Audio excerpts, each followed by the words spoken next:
Today I'm doing a movie review on Star Wars 4: A New Hope. The movie begins with Princess Leia's ship being captured by the forces of the evil Galactic Empire. Princess Leia had obtained the plans to the Death Star, a space station that's capable of destroying planets. She wanted the plans to go to her father on the planet of Alderaan, but her ship had been captured, so the princess hides the plans and also a holo recording inside her astromech droid named R2-D2 and has him escape to the nearest planet of Tatooine. Shortly after landing on the planet, R2-D2 and his companion C-3PO are captured by the native Jawas and are sold to Luke Skywalker and his family. While cleaning the droid, Luke finds the recording of Leia detailing how she needs a man named Obi-Wan to help fight the Empire, and Luke sets out to find him.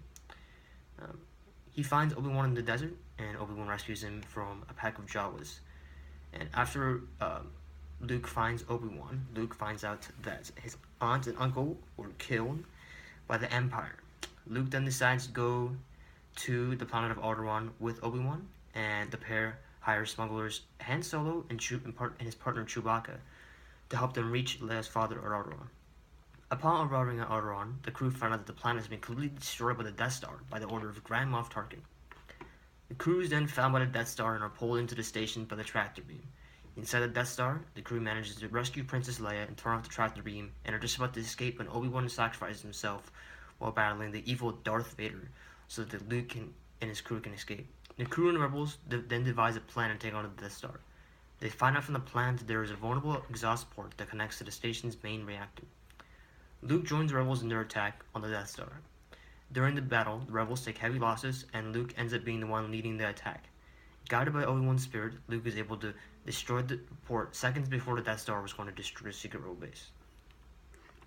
So that was a summary, and I think Star Wars is considered to be, a lot of people consider it to be the greatest movie ever. There are a lot of things about this movie that certainly meet those requirements. The first thing to mention about this movie is the amazing special effects. When this movie came out in 1977, the special effects blew people away. It was effects that people weren't used to seeing in science fiction movies. Things like going into hyperspace. The whole Death Star battle. The color communicator coming out of R2. Like, think about this. This is 1977. These are all like weird effects that people have never seen before. Um, what is crazy about it, given that George Lucas and his crew were like the first people to use FSX, and it was like before it became of part of cinema culture. And in this movie, they use things like the blue screen, which are just the original green screen, where like actors perform before an empty screen to be edited onto the later in the production. And then they used Glassman sequences where images were laser scanned straight onto the film. It's also good to note that George Lucas and his crew had set up everything by hand, so all the props, sets were all built or filmed somewhere in an actual location. So props just like the TIE Fighter, Millennium Falcon, Death Star were all hand built by people. It's good to note this because a lot of movies nowadays just act in front of a big green screen, like have no props or anything. The last thing I wanted to mention was the soundtrack and the sound of this movie. A lot of the world that George Lucas created in this movie considered like machines, dirt, rustings that make a lot of like clunky noises. So it was a good thing that they had foleyed all the sound effects because everything sounded really real. It sounds like the electric beeps and beeps that R2-D2 make were all a mix of like water pipes, whistles, and other random noises. Even like the famous breathing of Darth Vader was artificially created by a Foley artist.